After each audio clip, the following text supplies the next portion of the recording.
ಶಂಕರ್ ನಾಗರವರು ಇವತ್ತಿದ್ದಿದ್ರೆ 70 ವರ್ಷ ತುಂಬೋದು.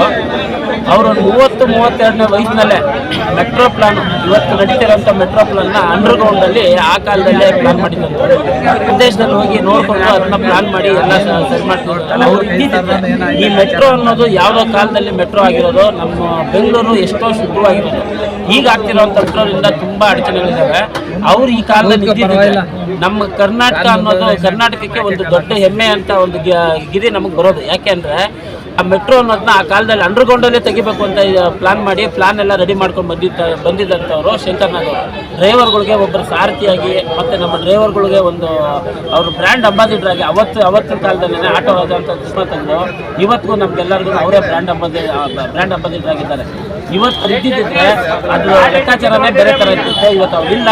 ಆದರೂ ಸಹ ಇವತ್ತು ನವೆಂಬರ್ 9ನೇ ತಾರೀಕು ಅವರು ಹುಟ್ಟುಹಬ್ಬನ ನಾವು ವಿಜೃಂಭಣೆಯಿಂದ ಜರುಗಿಸ್ಬೇಕು ಅಂತ ಇವತ್ತೆಲ್ಲ ನಮ್ಮ ಡ್ರೈವರ್ ಫುಲ್ದಲ್ಲಿ ಎಲ್ಲರೂ ಸೇರಿದವರು ಎಲ್ಲರೂ ಇವತ್ತು ಮಾಡ್ತಾರೆ.